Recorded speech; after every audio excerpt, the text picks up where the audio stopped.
2024 में देश के 18वीं लोकसभा के इलेक्शन होने जा रहे हैं, जो 19 अप्रैल से शुरू होंगे और 1 जून तक चलेंगे, जिसका रिजल्ट 4 जून को डिक्लेयर होगा और वो 7 फेजेस में होने वाले। लेकिन जो किसी भी चुनाव के लिए सबसे ज्यादा जरूरी होते हैं, यानी कि किसी भी इलेक्शन के लिए सबसे ज्यादा जरूरी जो चीज होती है वो होता है मतदान।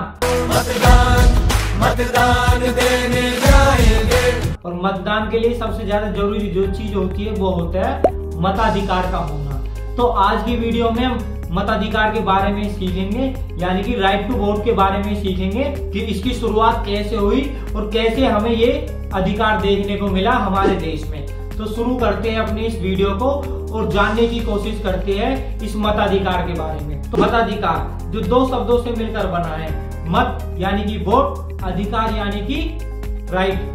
मताधिकार का मतलब होता है राइट टू वोट। का मतलब ये है कि तुम अपने किसी भी पसंदीदा प्रतिनिधि को चुन सकते हो, जिसको हम फ्रेंचाइजी बोलते हैं। फ्रेंचाइजी या फ्रेंचाइज फ्रेंच वर्ड से फ्रैंक से निकला है, जिसका मतलब होता है फ्री, यानी कि तुम फ्री होते हो अपने पसंदीदा रिप्रेजेंटेटिव यानी कि प्रतिनिधि को चुनने के लिए। और कोई भी व्यक्ति अपने पसंदीदा प्रतिनिधि रिप्रेजेंटेटिव को चुन सकता है, वो भी फ्रीली। लेकिन कोई भी का रोल बहुत ज्यादा है। वो कैसे?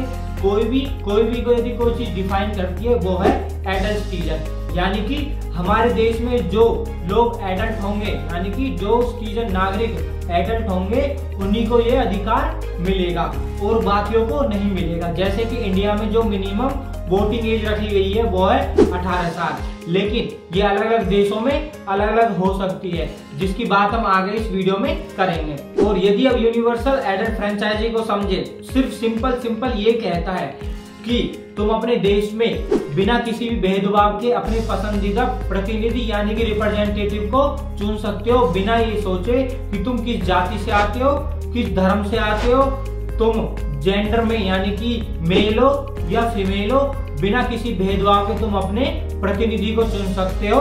लेकिन क्या सभी देशों ने यूनिवर्सल एडल्ट फ्रेंचाइजी को शुरू से ही अपने देश में शामिल किया था? नहीं। ऐसा बिल्कुल देखने को नहीं मिलता है। वो कैसे? ऐसे समझते हैं एग्जाम्पल। और अमेरिका का संविधान दुनिया का सबसे पुराना संविधान है, जो 1789 में बनकर तैयार हो गया था और अमेरिका एक डेमोक्रेटिक रिपब्लिक देश बन गया था। लेकिन उसके बावजूद वहाँ के संविधान में कौन लोग वोट दे सकते हैं ये मेंशन नहीं किया गया कि कौन लोग वहाँ के इलेक्शंस में वोट दे सकते हैं। इसलिए वहाँ पर शुरू में जिन लोगों के पास जमीनें होती थी वो ही सिर्फ, यानी कि वो भी व्हाइट लोग होते थे वहाँ के, जिनके पास जमीनें होती थी, सिर्फ वो ही वोट दे सकते थे, बाकी लोग वोट नहीं दे सकते थे। जैसे कि वहाँ के काले लोग वो वोट नहीं दे सकते थे, वहाँ की महिलाएं जो वोट नहीं दे सकती थी। उसके बाद 1860 में जब वहाँ पर अब्राहम लिंकन को प्रेसिडेंट बनाया गया, तब अब्राहम लिंकन ने वहाँ पर स्लेवरी को एंड किया और उसके बाद 1870 में वहाँ पर सभी आदमियों को वोट देने का अधिकार मिल गया। लेकिन अभी भी वहाँ पर महिला को अधिकार नहीं मिला था, जिसके लिए महिलाओं ने वहाँ पर अपने अधिकार के लिए काफी प्रदर्शन किए और तब जाकर 1920 में अमेरिका में वहाँ के सभी लोग यानी कि वहाँ की महिलाओं और आदमियों को वोट देने का अधिकार मिला। और 1920 के बाद जाकर अमेरिका एक यूनिवर्सल एडल्ट फ्रेंचाइजी देश बना। लेकिन कहानी अभी खत्म नहीं हुई है। अब समझते हैं फ्रांस के एग्जाम्पल से, जिसने लिबर्टी, इक्वालिटी और फ्रेटर्निटी का स्लोगन दिया था 1789 में फ्रेंच रिवॉल्यूशन के बाद। और फ्रेंच रिवॉल्यूशन के बाद फ्रांस एक कॉन्स्टिट्यूशनल मोनार्क बन गया था। इसका मतलब जो वहाँ पर नेशनल असेंबली के में लोग चुने जाते वो वहाँ के लोगों के द्वारा चुने जाते, ना कि अब किंग या क्वीन के द्वारा चुने जाते। लेकिन जब वहाँ पर 1791 में चुनाव हुए, तब वहाँ पर उनकी नेशनल असेंबली में जो लोग चुने गए उनको बस कुछ ही लोगों ने चुना और वो भी इनडायरेक्टली चुनाव हुए। वहाँ के सभी लोगों ने कि नेशनल असेंबली के लोगों को नहीं चुना। जबकि जो वहाँ का संविधान बना था उसका जो बेस था, जिसकी जो फाउंडेशन थी वो थी इक्वालिटी यानी कि समानता के बेस पे जिस देश का संविधान बना, उसके बावजूद वहाँ पर इक्वालिटी फॉलो नहीं की गई और वहाँ पर जो वहाँ की महिलाओं और वहाँ के सभी लोगों को वोट देने का अधिकार नहीं मिला। और धीरे धीरे 1848 में जाकर वहाँ पर वहाँ के जो सभी पुरुष थे यानी कि जो आदमी थे उनको वोट देने का अधिकार मिला। और अभी भी वहाँ पर सभी लोगों को वोट देने का अधिकार नहीं मिला था, स्पेशली महिलाएं। और महिलाओं को दूसरे विश्व युद्ध के बाद जाकर 1944 के बाद वहाँ की महिलाओं को वोट देने का अधिकार मिला और वहाँ की महिलाओं को वहाँ के आदमियों के बराबर वोट देने का अधिकार मिला। और ये रास्ता वहाँ की महिलाओं के लिए आसान नहीं था, जिसके लिए उन्होंने काफी प्रदर्शन किए थे वोट का अधिकार लेने के लिए। अभी समझते हैं ब्रिटेन के एग्जाम्पल से। ब्रिटेन प्रथम विश्व युद्ध के बाद से वहाँ के लोगों को यानी कि वहाँ के स्पेशली वहाँ के आदमियों को वोट देने का अधिकार मिल गया था, जो 21 साल से ज्यादा की उम्र थे। लेकिन और वहाँ की कुछ ही महिलाओं का अधिकार मिला था वोट देने का जो 30 साल से ऊपर थे। लेकिन वहाँ पर भी महिलाओं ने काफी प्रोटेस्ट किए वोटिंग के अधिकार के लिए। और तब जाकर 1928 में ब्रिटेन में वहाँ की महिला और पुरुष को बराबर वोटिंग राइट मिले, जो थे अब दोनों 21 साल की उम्र के बाद दोनों वोट दे सकते थे। अभी हमने देखा अमेरिका, फ्रांस और ब्रिटेन के एग्जाम्पल से जो देश विकसित देश होने के बावजूद भी वहां पर यूनिवर्सल एडल्ट फ्रेंचाइजी को कैसे स्टेजेस में लॉन्च किया गया कि धीरे धीरे दिया गया कि पहले कुछ पुरुष को, फिर सभी पुरुष को, फिर महिलाओं को। लेकिन यदि बात करें हम इंडिया की, जहां पर सबसे पहले यूनिवर्सल एडल्ट फ्रेंचाइजी की डिमांड हमें 1928 की नेहरू रिपोर्ट में देखने को मिलती है।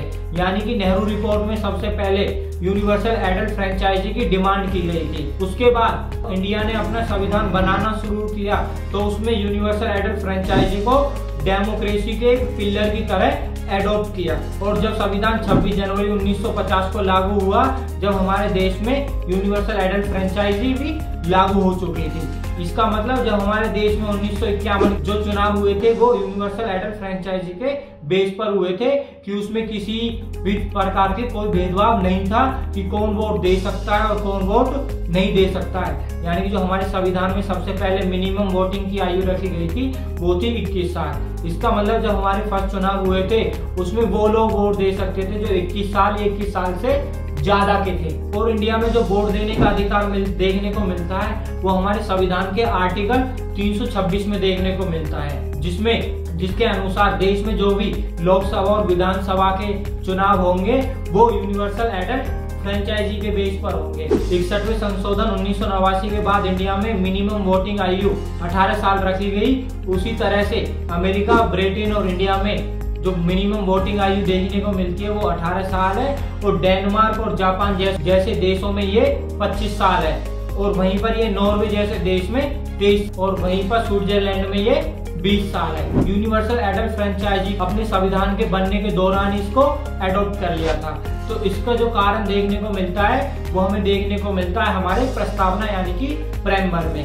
हमारा प्रेम्बल हमारे लोगों से ये प्रॉमिस करता है कि हमारा जो देश है वो एक सोवरन देश है, सोशलिस्टिक देश है, डेमोक्रेटिक रिपब्लिक देश है और सेक्युलर देश है। कि जो हमारा देश है सोवरन का मतलब होता है कि हमारे देश में किसी भी देश की कोई भी अथॉरिटी नहीं है और जो हमारे देश में सबसे सुप्रीम अथॉरिटी है वो है उसके लोग। रिपब्लिक की बात करूं तो हमारे देश में जो सर्वोच्च नागरिक होगा, हमारे देश का जो प्रेसिडेंट है उसको वहाँ के लोगों के द्वारा चुना जाएगा, वो भी इनडायरेक्टली इलेक्शंस के द्वारा चुना जाएगा। इसका मतलब उसको वहाँ के लोग हटा भी सकते हैं और बना भी सकते हैं। हमारा देश एक सोशलिस्टिक देश है। हमारे संविधान ये कहता है कि हमारे देश में किसी भी जाति या लिंग के आधार पर कोई भी भेदभाव नहीं किया जाएगा, जो इसे एक सोशलिस्टिक नेचर बनाता है। और वहीं पर सेक्युलर नेचर संविधान को ये बनाता है कि हमारे देश में किसी भी तरह का कोई भी रिलीजियस भेदभाव नहीं देखा जाएगा। इसलिए यूनिवर्सल एडल्ट फ्रेंचाइज में वहाँ के लोग अपने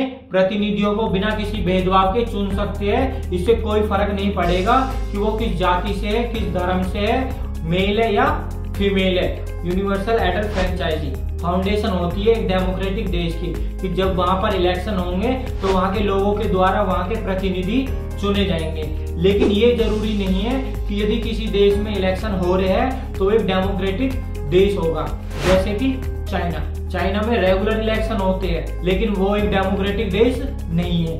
क्यों नहीं है? क्योंकि वहाँ पर इलेक्शन तो होते हैं लेकिन वहाँ के लोगों को चॉइस नहीं दी जाती, क्योंकि वहाँ के लोगों को ये चॉइस नहीं दी जाती कि वो किस पार्टी को चुने, क्योंकि वहाँ पर एक ही पार्टी होती है और वहाँ के लोगों को सिर्फ वही पार्टी चुननी पड़ती है। Right to speech and expression और राइट टू फ्रीडम का वहाँ पर गला घोट रखा है। इसका मतलब वहाँ के लोगों को बोलने की भी आजादी नहीं है। तो कैसे कह सकते हैं कि वो एक डेमोक्रेटिक देश है, जबकि इलेक्शन तो उसमें रेगुलर होते हैं। इसलिए एक हेल्दी डेमोक्रेसी के लिए यूनिवर्सल एडल्ट फ्रेंचाइजी का होना बहुत जरूरी है। लेकिन सिर्फ यही एक पैमाना नहीं होता किसी भी एक हेल्दी डेमोक्रेसी को मापने का, कि का मतलब एक हेल्दी डेमोक्रेसी के लिए सिर्फ यूनिवर्सल एडल्ट फ्रेंचाइजी से ही नहीं मापा जा सकता, उसके लिए और भी पैमाने होते हैं हेल्दी डेमोक्रेसी को मापने के लिए, जो मैंने अपने एक वीडियो डेमोक्रेसी वाली वीडियो में समझा रखा है कि कैसे कोई भी देश एक डेमोक्रेटिक देश बन सकता है। यानी कि किसी देश को कैसे पहचाने कि वो एक डेमोक्रेटिक देश है या वो एक डेमोक्रेटिक देश नहीं है, या उसमें डेमोक्रेसी देखने को मिलती है या नहीं। इसलिए आज की वीडियो में हमने यूनिवर्सल एडल्ट फ्रेंचाइजी के बारे में समझा और देखा कि यूनिवर्सल एडल्ट फ्रेंचाइजी क्यों जरूरी होती है किसी भी देश के लिए। तो यूनिवर्सल एडल्ट फ्रेंचाइजी इक्वालिटी के बेस पर होती है। इसका मतलब हमारा संविधान हमारे लोगों को राइट टू इक्वालिटी देता है, यानी कि समानता का अधिकार देता है, जिसकी जो फाउंडेशन होती है, जो यूनिवर्सल एडल्ट फ्रेंचाइजी की फाउंडेशन होती है। हमारे देश में यूनिवर्सल एडल्ट फ्रेंचाइजी को नहीं फॉलो किया जाएगा तो सीधा सीधा राइट टू इक्वलिटी को नहीं फॉलो किया जा रहा है, क्योंकि universal adult franchise right to equality को दर्शाता है।